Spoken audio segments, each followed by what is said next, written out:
মাইকটা বন্ধ করুন, দাদা কথা বলছি আপনারা।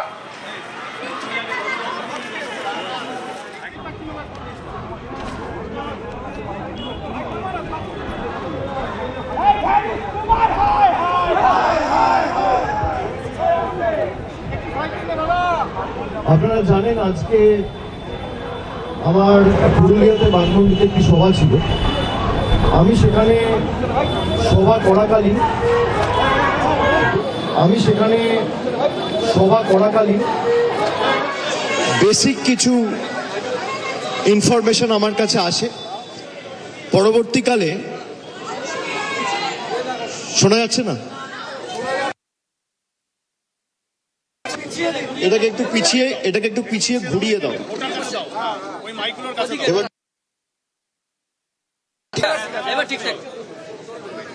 এটা ফুল করে দাও না। তো আমি পুরুলিয়াতে সভা করাকালীন কিছু ইনফরমেশন আমার কাছে আসে যে কিছু ফর্ম 6 আলাদা করে সিইওর অফিসে জমা দেওয়া হচ্ছে এবং আমাদের কিছু শুভানুদ্দায়ী তো রয়েছে যারা বাংলাকে ভালোবাসে, এখানেই কাজ করে, তারা ভিডিও করে ছবি তুলে আমাকে পাঠায়। আমি টুইটও করেছি এবং সেগুলো পেটি ধরে ধরে দোতলায় স্টোর করে রাখা রয়েছে। আমরা সেই ফর্ম 6 যেখানে পেটি করে রাখা রয়েছে তার ভিডিও তুলে আমি টুইটারে দিয়েছি, আমার এক্স হ্যান্ডেলে দিয়েছি এবং নির্বাচন কমিশনের বিধি অনুযায়ী 50টার বেশি ফর্ম 6 কেউ সাবমিট করতে পারে না। আমাদের কাছে সুনির্দিষ্ট তথ্য রয়েছে যে আজকে সকাল 11টা থেকে আমরা ধরুন 6টায় এসছি, এই 6-7 ঘন্টায় প্রায় 30,000 ফর্ম 6 অবৈধভাবে, যারা বাংলার ভোটার নয়, যাদের বিহার ইউপির ভোটার লিস্টে নাম রয়েছে, বিভিন্ন বিধানসভায়, বিশেষ করে ফেজ 2 বিধানসভায় যেখানে ভোট রয়েছে, শহর এলাকায় যেমন নোয়াপাড়ায় স্পেসিফিক আমার কাছে খবর রয়েছে যে 650-700 ফর্ম 6 জমা পড়েছে। ব্যারাকপুরে জমা পড়েছে, এদিকে পূর্ব মেদিনীপুরের এগরার ফর্ম 6 জমা পড়েছে।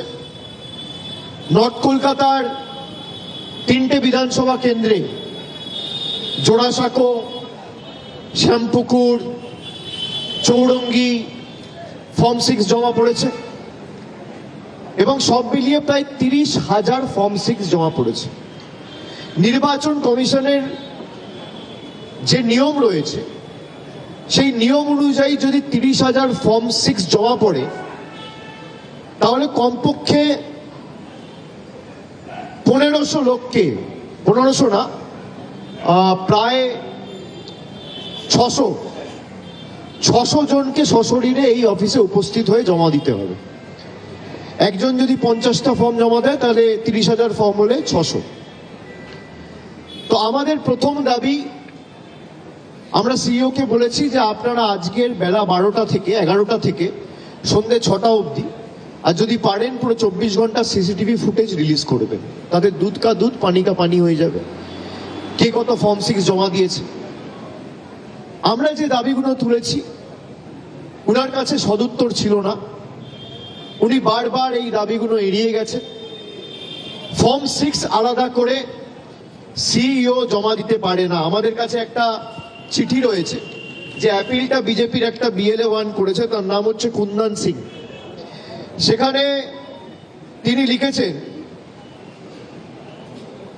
appeals may be disposed of prior to the last day of nomination. appeals অর্থাৎ সুপ্রিম কোর্টের যে গাইডলাইন রয়েছে সেখানে স্পষ্টত বলা রয়েছে আন্ডার অ্যাডজুডিকেশন যে কেসগুলো রয়েছে, যেগুলো জুডিশিয়াল অফিসাররা নিষ্পত্তি করেছে, সেগুলো না ডিইও না সিইওর কাছে অ্যাপিল যাবে, সরাসরি অ্যাপিলেট ট্রাইব্যুনালে যাবে। সিইওর অফিস বা ডিইওর অফিস কোনো মতে অ্যাপিল জমা নিতে পারে না। এই পুরো প্রক্রিয়াটা অবৈধ।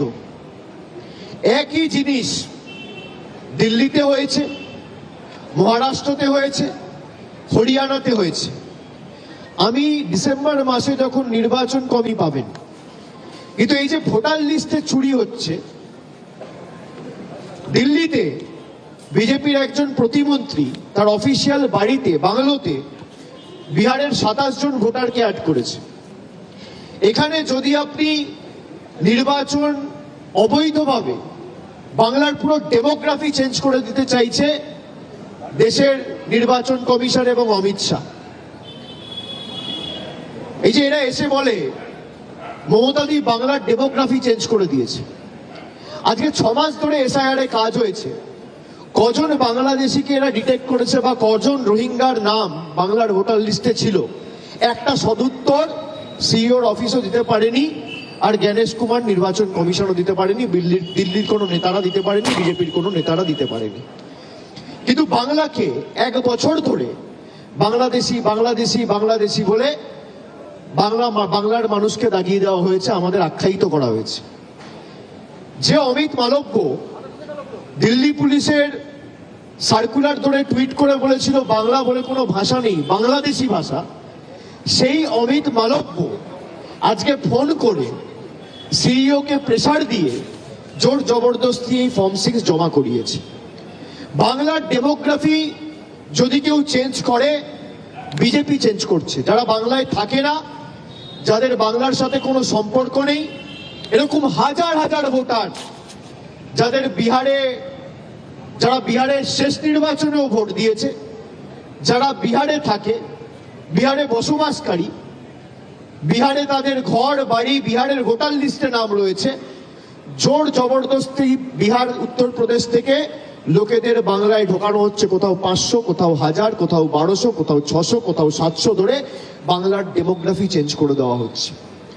বাংলার ডেমোগ্রাফি যদি কেউ চেঞ্জ করে, ইলেকশন কমিশন চেঞ্জ করছে, মুখ্য নির্বাচনী আধিকারিক জ্ঞানেশ কুমার চেঞ্জ করছে। আপনি নিয়ম অনুসারে 50-এর বেশি ফর্ম 6 জমা নিতে পারেন না। আজ থেকে 2 মাস আগে আপনাদের নিশ্চয়ই মনে থাকবে, বাঁকুড়ার তালডাংরায় একটা গাড়ি ফর্ম 7 বোঝাই করে প্রায় 7000 ফর্ম 7, যাদের নামে ফর্ম 7 ভরা হয়েছিল তারা জানেই না। এই নিয়ে বিজেপির 3-4 জন অ্যারেস্ট হয়েছিল। যাদের নামে ভুলবশত তাদেরকে না জানিয়ে তাদের অন্ধকারে রেখে তাদের নাম ডিলিট করে দেওয়ার যে চক্রান্ত হয়েছিল, যাদের নামে ফর্ম 7 ভরা হয়েছিল তারা জানেই না, তাদের সই সাবুত স্বাক্ষর জাল করে ফর্ম 7 ভরা হয়েছিল এবং গাড়ি বোঝাই ফর্ম 7 ধরা পড়েছিল তালডাংরাতে জানুয়ারি মাসে, আপনাদের সকলের মনে থাকবে। পরবর্তীকালে বিজেপি সেই চক্রান্ত ভেস্তে যাওয়ার পরে আবার ফর্ম 7 জমা করার সময়সীমা 4 দিন বাড়িয়ে দেয় নির্বাচন কমিশন, যাতে বিজেপির সুবিধা করে দিতে পারে। এখনো পর্যন্ত বাংলায় 15 তারিখ নির্বাচন ঘোষণা হয়েছে, আজকে প্রায় 2 সপ্তাহ হয়েছে। 2 সপ্তাহের মধ্যে তামিলনাড়ুতে নির্বাচন হচ্ছে, আসামে নির্বাচন হচ্ছে, কেরালে নির্বাচন হচ্ছে, একাধিক রাজ্যে যখন নির্বাচন হয়, যখন বিহারে নির্বাচন হয়েছে 3 মাস আগে, যখন ইউপিতে নির্বাচন হয়েছে, কটা অফিসার চেঞ্জ করা হয়? খালি chief secretary, home secretary, CP নয়, 395 জন অফিসার বাংলায় চেঞ্জ করেছে গত 10 দিনে নির্বাচন commissioner. 395 officers have been changed. বাংলাকে যেভাবে আলাদা করে প্রতিনিয়ত হেনস্থা করা হচ্ছে, বাংলার সাথে বৈমাতৃসুলভ আচরণ করা হচ্ছে, বাংলাকে যদি বাংলাদেশের চোখে কেউ দেখে, দেশের কেন্দ্রের সরকার দেখছে, নরেন্দ্র মোদী, অমিত শাহ দেখছে। পোস্টপোল ভায়োলেন্সের কথা যারা বলে, ত্রিপুরায় বিরোধী প্রার্থীরা ভোট দিতে পারে না, মানুষ তো ছেড়ে দিন। সেই ত্রিপুরায় যখন নির্বাচন হয়েছে, কটা অফিসার চেঞ্জ হয়েছে? অফিসার চেঞ্জ করে নির্বাচন হয় না। যখন তারা দেখছে সবকিছু করেও কিছু হচ্ছে না, তখন হয় দুটো জিনিস কাজ করবে, হয় নতুন ভোটারদের অ্যাড করো, নইলে এক্সিস্টিং যারা বাংলার ভোটার আছে ডিলিট করো। ইতিমধ্যেই আপনারা দেখেছেন বাংলা থেকে প্রায় প্রথম ধাপে 60 লাখ, পরবর্তীকালে 5.5-6 লাখ, এখন আন্ডার অ্যাডজুডিকেশনের যে লিস্ট, 4টে লিস্ট বেরিয়েছে, তাতে প্রায় 14 লক্ষ ভোটারের নাম বাদ গেছে। যদিও তাদের সুযোগ রয়েছে অ্যাপিলেট ট্রাইব্যুনালে অ্যাপিল করার, কিন্তু এখনো পর্যন্ত অ্যাপিলেট ট্রাইব্যুনালই কনস্টিটিউট করা হয়নি। আগামী পরশুদিন সুপ্রিম কোর্টে মামলা আছে, আমরা এটা লিগালি তুলব, কিন্তু বিজেপির তরফ থেকে এই যে চিঠি কুন্দন সিং এবং যে ছবিগুলো আমি আমার এক্স হ্যান্ডেলে দিয়েছি আপনারা দেখতে পাবেন, এরা নিজেরা এসে ফর্ম 6 বস্তায় করে, ব্যাগে করে সিইও অফিসে জমা দিয়ে গেছে। কালকে বিজেপির এক এমপি সিইও কে ফোন করেছিল, আমার কাছে তথ্য রয়েছে, তার ভিত্তিতে আমি বলছি। সিইওর সাথে তার বচসাও হয়েছে ফর্ম 6 জমা নিয়ে। পরবর্তীকালে দিল্লির নেতাদের দিয়ে ফোন করিয়ে অমিত মালব্য নিজে ফোন করে জোর জবরদস্তি এখানে ফর্ম 6 জমা করিয়েছে। ফর্ম 6 মানে নিউ ভোটার। ফর্ম 6 যদি নিউ ভোটার হয় তাহলে অ্যানেক্সার 4 জমা দিতে হবে। অ্যানেক্সার 4 জমা দেয়নি, তার মানে নিউ ভোটার নয়। তার মানে হয় এদের কোথাও না কোথাও ভোটার লিস্টে নাম রয়েছে, আইনত ফর্ম 8 ফিল করার কথা, কিন্তু ফর্ম 8 ফিল করেনি। নির্বাচন কমিশনটা এদের বাপের সম্পত্তি, জ্ঞানেশ কুমার এদের কৃতদাস, এদের তল্পি বাহক। যা বলবে দিল্লির প্রভুরা, নরেন্দ্র মোদী, অমিত শাহ যা বলে দেবে তাই করবে। ফর্ম 6 ফিল আপ করে জোর জবরদস্তি বিহার, ইউপির ভোটার অ্যাড করে তৃণমূল কংগ্রেসকে হারাতে হবে মে মাসে। আর বিধানসভার নির্বাচন হয়েছিল অক্টোবর মাসে। June, July, August, September, October, 5 মাসে 40 লক্ষ ভোটার অ্যাড করেছিল, যেটা 4 বছরে মহারাষ্ট্রে হয়নি, সেটা 4 মাসে হয়েছিল। 40 লক্ষ ভোটার 4 থেকে 5 মাসে অ্যাড করেছিল। দিল্লির ভোটার লিস্টে প্রায় 5 লক্ষ নতুন ভোটার অ্যাড করেছিল। এইভাবেই তো অরবিন্দ কেজরিওয়ালকে হারিয়েছে, এইভাবেই হরিয়ানা বিজেপি দখল করেছে। মানুষ ভাবে বিজেপির কাছে কি জাদুকাঠি আছে, বিজেপি জিতছে। নির্বাচন কমিশন বিজেপিকে জেতাচ্ছে। নির্বাচন কমিশন ফোন করে বলে দিচ্ছে। আজকে একমাত্র বাংলা যেখানে লজিক্যাল ডিসক্রিপেন্সি নামে একটা আলাদা বস্তু তৈরি করে দেওয়া হলো। অমিত শাহ দুদিন আগে একটা সংবাদ মাধ্যমে সাক্ষাৎকার দিতে গিয়ে বলেছে, बंगाल में खाली दिक्कत क्यों हो रहा है, बाकी तो कहीं नहीं हो रहा है। बंगाल में इसलिए दिक्कत हो रहा है क्योंकि लॉजिकल डिस्क्रिपेंसी और कहीं नहीं, आप बंगाल में लिए, बंगाल में लगाए। बंगाल की 1 करोड़ 20 लाख लोगों को आप लॉजिकल डिस्क्रिपेंसी में डाल के रखे और जोर जबरदस्ती उनका नाम काटने का प्रयास किया गया। दिक्कत इसलिए बंगाल में हो रहा है। केरलाয় लॉजिकल डिस्क्रिपेंसी बोले কোনো বস্তু নেই। বিহারে নির্বাচন হয়েছে 3-4 মাস আগে, লজিক্যাল ডিসক্রিপেন্সি বলে কোনো বস্তু ছিল না। গুজরাট, উত্তরপ্রদেশ যেখানে এসআইআর হচ্ছে, লজিক্যাল ডিসক্রিপেন্সি বলে কোনো বস্তু নেই। একমাত্র বাংলার ক্ষেত্রে হয়েছে। এরা কখনো দোষ দিচ্ছে ইআরওকে, কখনো দোষ দিচ্ছে বিএলওকে। ট্রেনিং হয়েছিল বিএলওদের। এই কারণেই তো আমরা অপরিকল্পিত এসআইআর এর বিরোধিতা করেছিলাম, যে আপনি 2 বছর ধরে সময় নিয়ে এসআইআর করুন। আজকে যে 200 জন মারা গেছে, যারা আত্মঘাতী হয়েছে, এই মৃত্যুর দায় কার? অমিত শাহ, দেশের প্রধানমন্ত্রী এবং চিফ ইলেকশন কমিশনার জ্ঞানেশ কুমারের। তার সাথে সাগরেদ রয়েছেন এখানকার সিইও। 200 জন মারা গেছে, তাও এদের লজ্জা নেই। দেশটাকে কার্যত পৈতৃক সম্পত্তি বানিয়ে নিয়েছে। সুপ্রিম কোর্টের গাইডলাইন মানে না। সুপ্রিম কোর্ট বলে দিচ্ছে কোন রকম যেই কেসগুলো জুডিশিয়াল অফিসাররা যে কেসগুলো নিষ্পত্তি করেছে, কোন রকম অ্যাপিল গ্রহণ করা হবে না। তারপরেও সিইওর অফিসে অ্যাপিল জমা নেওয়া হচ্ছে। সুপ্রিম কোর্টকে বুড়ো আঙুল দেখাচ্ছে election commissioner, সিইওর office.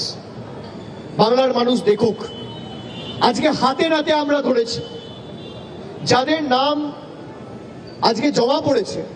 Final list যখন বেরোবে, বাড়ি বাড়ি গিয়ে আমাদের লোকেরা দেখবে। আর যদি অবৈধভাবে কেউ ভোট দিতে আসে, যার বাংলার সাথে কোনো যোগাযোগ নেই, যার বাংলার সাথে কোনো লিঙ্ক নেই, বাংলায় কোনোদিন থাকেনি, বাংলায় তারা বসবাস করে না, কারোর বাড়ি বিহার, কারোর বাড়ি রাজস্থান, কারোর বাড়ি গুজরাট, কারোর বাড়ি উত্তরপ্রদেশ, 500-700 করে ভোটার অ্যাড করা হচ্ছে। এদের প্রতিরোধের রাস্তা বেছে নিয়ে বাংলার মানুষ সঠিক জবাব নির্বাচনের দিন দেবে।